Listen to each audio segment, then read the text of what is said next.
O sociólogo Gessé de Souza tornou-se um campeão de vendas de livros e um orientador geral aqui das discussões políticas sobre o caráter da sociedade brasileira, inclusive revisando alguns dos brasilianistas clássicos.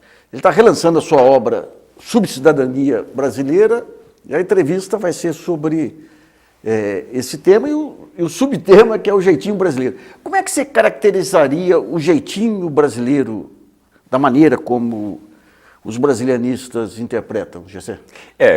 O jeitinho é uma forma de interpretar a sociedade brasileira em todas as suas dimensões, né? A partir de quê? A partir da ideia de que aqui no Brasil se desenvolve uma espécie de uma cultura singular no mundo inteiro, ou seja, como se fosse um planeta verde e amarelo, não é isso? E sob a égide das emoções, sob a égide do que eu chamo de uma sociologia do vira-lata, né? Ou seja, a partir de que o brasileiro ele é animalizado, né? Quer dizer, como sendo emoção em contraposição ao espírito europeu, ao espírito dos norte-americanos, né? E com uma tendência, a partir dessa emocionalidade, né, a separar o mundo, não impessoalmente, como se alguém em algum lugar do mundo separasse o mundo de modo impessoal, né, em amigos e inimigos. A partir dessa separação de amigos e inimigos, você vai montar o quê? Você vai montar a corrupção, né, como uma característica, né, da sociedade brasileira como um todo. Ou seja, o brasileiro ele é corrupto, né, porque ele tende a privilegiar os seus amigos, né, e a prejudicar os seus inimigos. Ou seja, ele não obedeceria à lei geral, impessoal e tal. Essa distinção ele faz independentemente da classe social. Como é que isso aí não esse modo de interpretar o Brasil e tudo, o Gilberto Freire começa antes dele. O que havia? Porque quando vem os intérpretes, ele, Sérgio Buarque, tudo, a percepção que passa para a intelectualidade é que o Brasil começa a se formar ali. Exato. O que eram os intérpretes até então? Quer dizer, tinham concepções fragmentárias. Nenhuma, quer dizer, não existia uma interpretação, ou seja, um mito nacional, né, entre nós, antes de Gilberto Freire. Né? Você tinha ali algumas antecipações. José Bonifácio, de um modo muito brilhante, já logo depois da independência, já tinha montado essa história das raças, etc. Né? Mas não havia empacotado isso de um modo que fosse efetivamente convincente. Né? Então você tinha aqui o quê? Você tinha potentados e tradições regionais do Rio Grande do Sul, São Paulo, Pernambuco, Pará, né? Mas você não tinha ideia de Brasil. Né? Essa ideia é quem vai dar daí a importância revolucionária do seu pensamento é Gilberto Freire a partir de Casagrande e Senzala. Mas não é a interpretação de Freire que vai ser a dominante. Isso é extremamente importante. Né? Quer dizer, a interpretação que vai ser efetivamente dominante vai ser aquela que vai se montar no que eu chamo de a Santíssima Trindade do liberalismo brasileiro, que é Sérgio Buarque como filósofo, ele que vai montar essas categorias mais amplas, né? Raimundo Fauro vai ser o historiador, ele vai jogar isso até o Portugal medieval, ou seja, essa ideia de que essa emocionalidade, o protecionismo, a corrupção vem desde Portugal, que é uma ideia absurda, e Fernando Henrique Cardoso vai ser, digamos assim, o político. Né? Vai ser a figura que vai incorporar essa visão de mundo enquanto mensagem política. Né? Ou seja, menos Estado, o mercado, etc., o combate às elites, ou seja, que no fundo, né, uma ideia, ela se torna dominante quando ela atende aos interesses dominantes. E os interesses dominantes aí vão ser dos donos do mercado, que vão querer o quê? Estigmatizar o Estado, porque, ou seja, essa história inteira de corrupção, ela vai sair desse nível societário, ela vai ganhar um locus privilegiado que vai ser o Estado. Por que o Estado? Porque o Estado pode ser tomado através do sufrágio universal por forças populares, ou ligadas a interesses populares, que é o que essa elite do dinheiro não quer. Ela quer capturar o Estado para si. Né? Ou seja, é só o executivo e o presidente que consegue ser um instrumento Exatamente isso. inclusão e tudo. Exatamente isso. Você fala no prefácio do livro aí sobre o mito americano, desmistifica o mito americano e compara com o mito brasileiro. Isso. Ou seja, essas ideias acabam moldando todo um modelo político de atuação das chamadas elites. Perfeito. Você vai montar um imaginário a partir disso, né?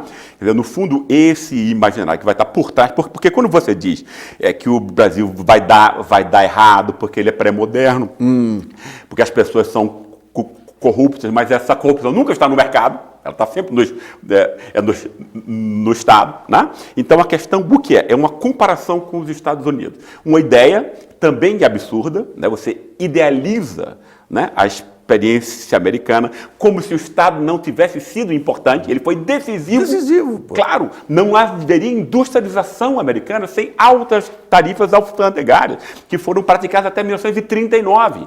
Né? Quer dizer, depois o Estado entrou na organização do território, no apoio a uma malha ferroviária, no apoio tecnológico, a uma agricultura de exportação de ponta. Tudo isso foi o Estado. Não, claro. Não haveria um capitalismo, como não haveria, inclusive, o capitalismo inglês, sem a presença do Estado. Isso sem contar com uma força militar, etc. Né? Então, é uma ideia completamente idealizada. É como se o dinamismo do mercado americano fosse conseguido apenas pelo mercado, fora do Estado. Aí, então, você pega essa ideia, né, completamente absurda, né, você importa, engole ela, né, e diz que o desenvolvimento brasileiro tem que ser anti-estatal. É interessante que... Para quê? Para facilitar a captura do Estado pelo mercado. Esse é o ponto. Um personagem símbolo aí dos anos 90, que surge uma biografia dele nos anos 90, que é o Barão de Mauá, é apresentado como sujeito antes... Ele se fez com o Estado, claro. Serviços públicos... Perfeito exemplo. Exatamente isso.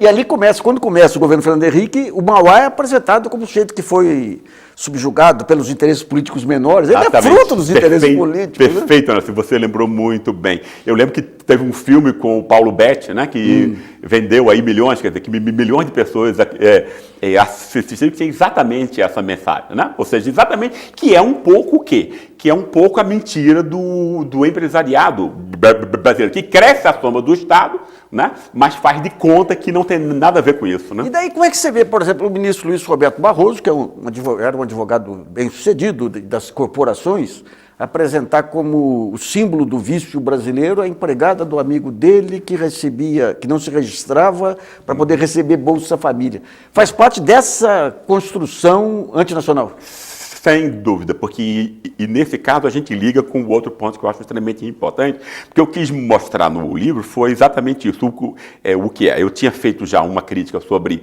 esse tipo de interpretação, ou seja, mostrando como ela é falsa, como ela apenas atende os interesses dessa elite, né? Mas se essa interpretação hegemônica é falha, né? Qual é a interpretação real? Né? Entende? Quer dizer, então esse é o ponto principal, né? E aí eu acho, então, que são as questões que nunca vêm à tona, porque essa questão é tornada principal, a única, no fundo. Né? E quais são as questões que nunca entram? Né? Não entra a questão da desigualdade. Né? Esse tema serve para a desigualdade nunca ser o tema principal. Isso. Não é isso? Né?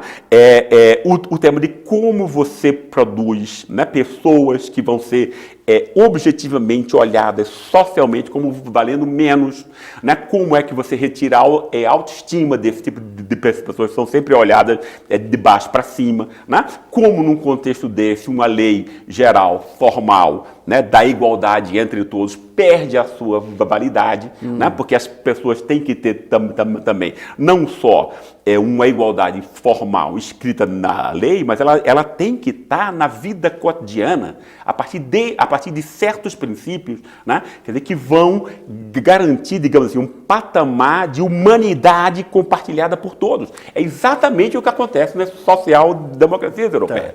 É a questão que eu me pus no livro, Nassif, foi, né? Quer dizer, o que é que as sociedades europeias têm que a nossa não tem, né? Ou seja, e aí a conclusão que eu cheguei foi, houve um esforço histórico, né? Quer dizer, isso nunca se deu a partir da livre ação do mercado, Não é isso? Como muitos pensadores brasileiros pensavam, inclusive de esquerda. Né? Quer dizer, foi sempre o quê? Foi sempre um projeto político. Quer dizer, isso é muito, por exemplo, no caso da França, é extremamente óbvio isso. Né? Ou seja, a França, a partir de 1871, depois da Comuna de Paris, onde há o derramamento de sangue, né? Quer dizer, então a Terceira República é inaugurada com a elite francesa pensando, olha, quer dizer, a gente não pode continuar assim e tal, a gente tem que dar um basta nisso, né? Temos que construir uma outra França, né? Temos que incluir essas pessoas que estão fora, né? Quer dizer, e aí nascem as ideias de uma escola republicana francesa para todos, etc. E um esforço dirigido de inclusão, especialmente no caso dos camponeses, né? Quer dizer, aqui a gente tem o quê? A gente tem uma classe que vem da escravidão, que foi abandonada, esquecida e continuou enquanto tal até agora, né? E tem uma ideia que é extremamente importante aí, é de que ser gente, ser pessoa humana, tem uma série de predicados e pressupostos que a gente nunca é consciente, nunca tem a consciência disso, né? Mas que eles são extremamente importantes que eles estejam presentes. Né? Então, por exemplo, qual é a diferença que existe entre um trabalhador, né? Um eletricista, um trabalhador qualificado, né? etc., do cara que é subqualificado, ralé, que tem que vender a sua energia muscular e não o conhecimento que ele incorpora. Né? Porque o capitalismo ele vai estar baseado nisso. Ele é uma forma de exploração racional, né? Não da energia muscular de alguém, mas do conhecimento incorporado. Não só nos meios de produção, mas incorporado no trabalhador. Tá. É isso que o capitalismo explora. Né? E essa noção vai dar esse tipo de trabalho, que é o trabalho útil, definido como de bem comum. Não é isso? Nós respeitamos, né? Todos nós, seres humanos, nesse contexto, né, a gente respeita o trabalhador que contribui com o seu trabalho útil para o bem geral. Isso nunca está explícito. Né? Mas aí pensa, Nassif, na forma distinta como eu, você e qualquer pessoa, né, trata um eletricista que vai consertar a TV que queimou na sua casa, antes de um filme legal que você queira ver. Né? Você paga os 100 ou 200 reais que ele pede com boa vontade, agradecendo. Né? Agora pensa como você paga os 20 reais que você dá ao guardador de carro na rua escura, em São Paulo, quando você para à noite, não tem ninguém na rua e o cara pede. Não é isso? Você sabe que você está pagando por um não serviço, no fundo, que você está protegendo o seu carro dele próprio. Não é isso? Né? Entende? Quer dizer, esse é um trabalho, né? Quer dizer, que não é útil, não é um trabalho de bem comum, e o máximo que você vai ter em relação a essa pessoa ou pena, se você for uma pessoa sensível, como eu sei que você ou raiva. Se você é um canalha que odeia o pobre e o frágil. Se nós pensarmos bem, tanto a compaixão quanto a raiva, elas são duas faces de uma mesma moeda. Né? De uma mesma moeda que é compartilhada socialmente por nós todos. Que diz que aquela pessoa vale menos. Tá. Porque só uma pessoa que vale objetivamente menos, né? Entende? É que você tem compaixão ou raiva. Certo? Que não é a mesma coisa para o trabalhador. Percebe isso? Sim. Né? Então são formas do quê? São formas de consensos aí, pré-reflexivos, né? Comandam o nosso comportamento, porque não quer dizer, a gente tende a pensar no nível da vida cotidiana, do senso comum, que os indivíduos é que criam as avaliações sobre os outros. Não existe isso. Essas avaliações elas são compartilhadas socialmente, entende? Tá. E nesse caso, então, você tem sociedade. Se você mora numa sociedade desigual, você vai participar desse tipo de contexto. E daí como é que entra os conflitos com a universalização do voto? Há uma incompatibilidade entre a democracia presidencialista e esse acúmulo de preconceitos e tudo mais? Perfeito. Não, porque quer dizer, essa dimensão que diz quem é gente humana e quem é subgente, né? Ela não está só na dimensão econômica, que é o exemplo que nós estamos usando aqui. Ela vai para todas as outras dimensões. Ela vai para a dimensão política. E ela vai, aqui entre nós, né, produzir o quê? Ela vai produzir digamos assim, esse sentimento social compartilhado, né, de que os pobres não sabem votar, de que os pobres são manipuláveis, né, são facilmente vítimas de um tal populismo, etc, etc. Então você retira, né, não só a dimensão da produção útil econômica, né, quer dizer, mas você retira também o quê? A possibilidade de expressão social política dessa pessoa através do voto, né? É exatamente isso que monta, né, esse nosso esquema que nós temos sempre na nossa história, de você quebrar a soberania popular, né? Quer dizer, na medida em que você desqualifica o voto, né, do analfabeto que não votava até pouco tempo, etc, etc. Então você reduz o status humano, né? Seja na dimensão econômica, seja na dimensão política. Entende? Como você muda completamente o foco? Né? Isso. Quer dizer, ao invés de você ficar pensando o Brasil como uma coisa exótica e tal, você diz, não, isso aqui tem a ver com as questões que não foram resolvidas até hoje entre nós. Agora, né? Se a gente pegar essa questão da invisibilidade do pobre, ela, no plano global, se pensar numa opinião pública global, ela se manifesta também à medida que as grandes chacinas fora dos grandes centros são ignoradas. Exatamente isso, né? Exatamente. Quer dizer, essas pessoas não são gente. Então, a partir disso, o que você constata é o seguinte, você não tem uma civilização ou uma incivilização à parte aqui, você tem um padrão global. Perfeito. Agora, a diferença aqui seria o quê? A escravidão, o período de escravidão? Exatamente isso, ou seja, quer dizer, nós participamos, quer dizer, de um mesmo, quer dizer, porque o capitalismo, ele não tem só a dimensão econômica da troca de mercadorias e do fluxo de capitais, como ele é percebido por 99% das pessoas, né? Ou seja, ele tem o quê? Ele tem hierarquias que são morais, políticas e tal, que dizem do valor relativo das pessoas, né? Quer dizer, que é muito mais importante do que a lei formal. Não é isso? Quer dizer, então, nesse caso, nós participamos desse mundo inteiro, né? Por exemplo, a classe média aqui se distancia da classe popular de uma forma muito semelhante do que isso é feito em todos os lugares. Mas aqui tem algo a mais, né? Quer dizer, o que é que tem algo a mais aqui que não tem em países como a Alemanha, França, etc, etc, né? Você tem esse nível da indignidade.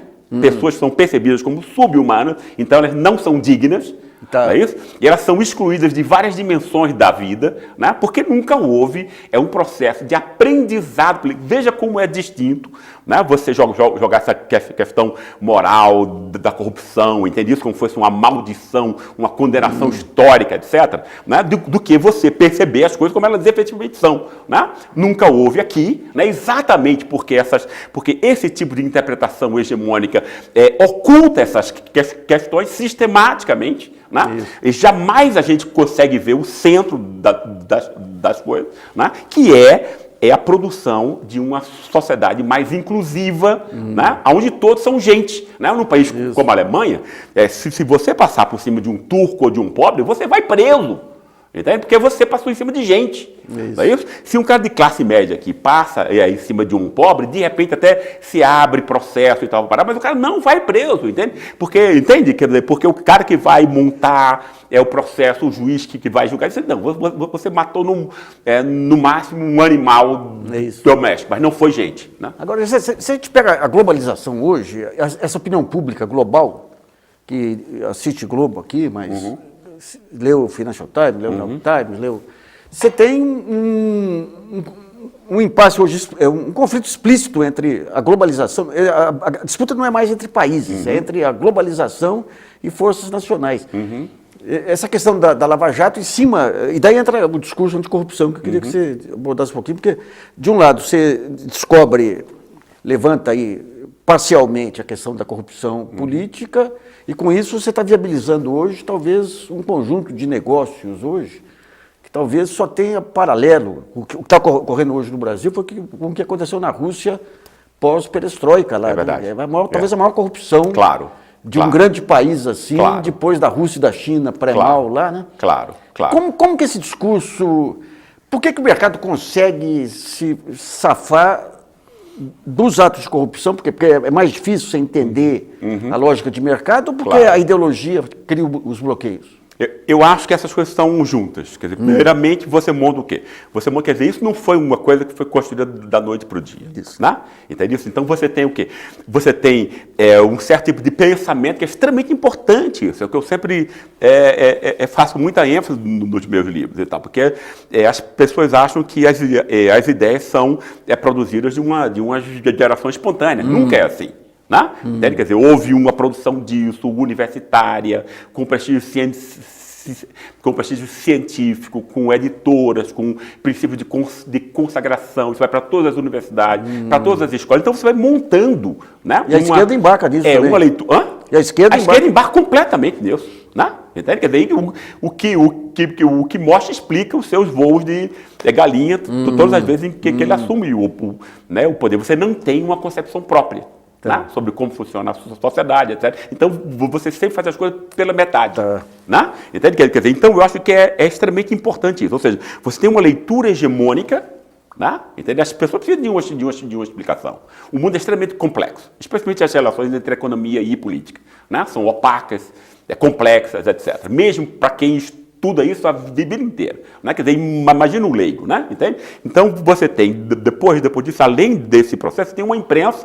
Porque essa, assim, não tem nenhuma independência, é uma espécie de braço armado dessas forças de mercado, né? Quer dizer, como no século XIX, o latifundiário usava o cangaceiro para matar o seu inimigo, tomar a terra, hoje em dia você usa a Rede Globo. Isso. Né? Entende? Quer dizer, ela vai tornar o comportamento hesitante, ela vai dar uma outra orientação para o ressentimento e a raiva justa que as pessoas sentem pela desigualdade e pela exclusão. Você monta já, né, uma explicação montada onde está o bode expiatório da corrupção sempre ligada à política. Não tem saúde porque tem corrupção. Exatamente. Na política. Ou então agora a Petrobras está sendo usado porque o PT, que exatamente montou um projeto de autonomia nacional em cima disso, saqueou a Petrobras. Quer dizer, então você inverte todas as explicações sempre nesse sentido, né, que tem a ver sempre com o quê? Com a estigmatização da política e do sufrágio universal. Esse é o ponto principal. Né? Tá. E a roubalheira geral, né, como você explica sempre muito bem no seu xadrez, né, ela é montada pelo mercado de um modo completamente oculto, né, e as pessoas sentem os efeitos, mas não compreendem as causas. Né? Isso tem a ver, obviamente, com uma explicação dessa, como a gente está criticando aqui. Né? Até hoje eles acham que o Rui Barbosa foi... Até o Celso Furtado, quando analisa o Rui Barbosa, que o encilhamento foi um golpe monumental. Aí, pois é. Até o Celso Furtado dizia, não, ele era um desenvolvimentista. É incrível isso, né? É impressionante. As nossas melhores cabeças entraram nesse tipo de... Mas como é que você vê hoje? A gente tinha um mercado de opinião organizado pela mídia, com seus interesses e tudo, e hoje você tem um esfacelamento com os grupos pulverizados em torno de redes sociais. E a imprensa cada vez mais perdendo esse protagonismo. Mas no lugar dela entrando esse caos das redes sociais. Como é que você vê o desdobramento disso? Eu vejo com muita preocupação. Né? Quer dizer, a gente tem aí um fascismo, né, exposto, novo, etc. Né? Quer dizer, que também tem a ver com esse tipo de explicação. Ou seja, você desloca, oculta, né, um processo de ocultamento, né, das causas reais, você monta um bode expiatório, né, onde você pode jogar a raiva e o ressentimento, uma espécie de uma ansiedade sem direção que está tomando conta do país inteiro. Esse é o material típico de toda forma de fascismo. Né? Quer dizer, você não consegue explicar as coisas na sua complexidade, você aceita, então, explicações simplistas que dêem vazão imediata aos seus afetos. Né? Mas isso, Nassif, isso foi construído pela nossa mídia. Né?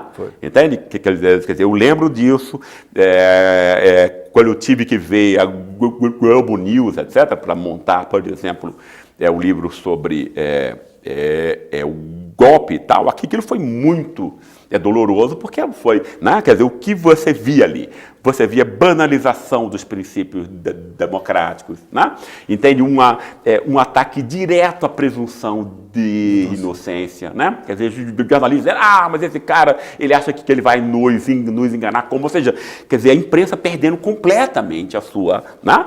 Quer dizer, e aí se você banaliza os princípios democráticos, você não pode depois, né, se assustar com o que a gente está vivendo agora do povo, quer dizer, de pessoas do povo sem nenhum preparo, coitado, né, pedindo a ditadura militar. Né? Isso foi montado. Né? Quer dizer, quando você mina as bases de crença, né, quer dizer, de todos os direitos, expectativas, ideias que estão associadas ao acordo democrático, você vai ter a violência, o caos, né, que está sendo montado agora. Isso foi feito, né? Quer dizer, para mim, por uma associação espúria, um conluio, né, entre a imprensa comandada pela Rede Globo, foi algo consciente, né, entende? Com a Lava Jato. Né?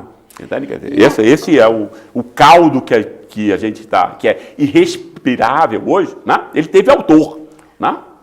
Vamos tentando pegar as diferenças entre o Brasil e outros países, que nos Estados Unidos, com todos os problemas que possam ocorrer, na Alemanha, por exemplo, você tem um jurista que tem uma formação X, claro. Ele, para sair daquela linha, ele tem um conjunto de restrições do seu meio. Claro, perfeito. Aqui no Brasil, por exemplo, ministros do Supremo, Carmen Lúcia, Luiz Roberto Barroso, eles pulam de um lado para o outro. Essa Sem falta dúvida. de restrição se deve a quê? Exatamente. Eu acho que isso tem a ver quando você, quer dizer, mais uma vez, quando você quebra limites do jogo democrático. Né? Entende? Quer dizer, então isso foi fomentado. Mas a democracia não é um valor judiciário. Oi? Mesmo entre os constitucionalistas, o Brasil não conseguiu consolidar a democracia, a Constituição como um valor em si, né?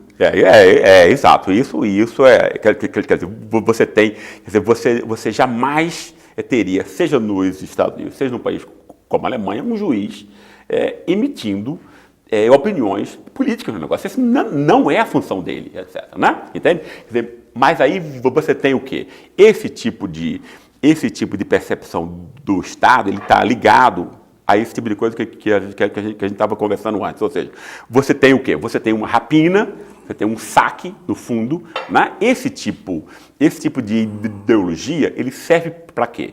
Ele serve para dar uma justificação para um tipo de política muito semelhante da República Velha. Uma espécie de modernização da República Velha. Né, digamos assim, que a figura de Fernando Henrique é a mais emblemática disso, entende? Quer dizer, no fundo, você tem o Estado e a sociedade sendo rapinada e saqueada por proprietários, que era exatamente o tema, quer dizer, era o DNA da República Velha, né? Você assume o orçamento, o Estado é seu, o Estado é dessa pequena elite, etc, etc. E isso continuou sob ele tal qual, mas com o charme parisiense, piano. Agora tem uma diferença fundamental. Né? E aí você diz o quê? Olha, não, tal, aí você diz, olha, tem a coisa dos direitos humanos e tal, mas vem de uma fórmula abstrata, você não dá nenhum dinheiro para isso, não põe nenhuma política de Estado, etc, etc. Entende? Então você dá um charme civilizador. Isso, até esse discurso dessa elite, ele está indo para o brejo agora. Né? Entende? Porque você tem agora as versões trombadinhas do Fernando Henrique Cardoso. Entende? Quer dizer, isso é que é assustador e tal. Agora, a diferença fundamental da República Velha é que lá os tenentes eram modernizadores. Exato. E aqui os novos tenentes, que são os procuradores da Lava Jato, convalidaram esse modelo. Exatamente isso. Porque nesse caso, o que é? Você precisa, essa elite, ela tem a imprensa dela, que é o seu jagunço moderno, faz o que ela mandar. Não é? Mas você precisa ter um aliado dentro do Estado. Ou seja, aí elas vão ser sempre o quê? Eram os militares, os quadros técnicos, que têm já em si o quê? Uma tensão com o poder político. Né? Ou seja, ela tem, quer dizer, a política ela foi montada mundialmente, quando ela se complexifica e assume a forma de Estado, ela tem em si, em todos os casos, uma tensão entre o poder político, ou seja, a liderança política, e os quadros técnicos da delegação de poder. Esse pessoal tem que chantagear o poder político para ter vantagem econômica, né? E para, politicamente, se apropriar da agenda do próprio, que é exatamente o que está acontecendo com isso. Procuradores hoje, né, a casta Judiciário, jurídica, etc, etc. Ou seja, você quer o quê? Quer dizer, o que é o punitivismo? Né? Senão você se apropriar da agenda política, entende? Independente da soberania popular. Né? Mas ou seja, esses grupos intermediários dentro do Estado têm uma aparência de independência em relação a essa elite que a imprensa não tem. Né? O que então torna esse tipo de associação muito mais perigosa. Gessé, por tudo que você fala, a única maneira de você conseguir trazer a normalidade seria uma recuperação do poder do executivo, do presidente. E tem essa condição hoje em dia, com essa dispersão de partidos, com o poder que o judiciário assumiu, com a tecnocracia, TCU, AGU e tudo. Isso é extremamente difícil. O que eu não acho só o executivo. Eu acho que você tem que ter o quê? Você tem que ter uma contra-hegemonia, né? Quer dizer, que ela deve começar desde a discussão intelectual, como essa que nós estamos montando aqui, e ela deve chegar à opinião pública. Né? Quer dizer, o grande ponto moderno é que você tem que, quer dizer, as pessoas têm que ser convencidas. Né? Entende? Quer dizer, ela tem que ter novas explicações, etc. Né? Entende? Quer dizer, eu acho que sem isso, você não tem uma sociedade moderna com um mínimo de reflexividade, né? E com um mínimo, porque um executivo numa sociedade que está montada de uma forma conservadora não vai poder ter nenhum tipo de ação. Né? Eu acho que tem que ter o quê? Tem que ser montada uma contra-hegemonia. Né? Entende? A esquerda precisa ter, né? A esquerda como representante desses setores excluídos, etc., que são setores explorados e oprimidos, e que nisso aí você conta 70% entre nós, no mínimo. Né? Entende? Esse pessoal tem que ter uma nova compreensão, né? Entende? Uma nova leitura e de como ela pode expressar, nesse caso, os seus interesses. Porque esse tipo de compreensão, como nós estamos vendo aqui, ela é boa para essa elite da rapina que está exatamente vendendo o Brasil, se aproveitando desse tipo de confusão. Tá certo. Bom, chegamos ao final. José, muito obrigado aí por sua Obrigado a você, Nassif. entrevista aí. E adquira um livro que vai ser mais uma bomba. Eu não sei, o que você falou para mim aqui? Você não precisava encerrar, ele me falou. Era isso?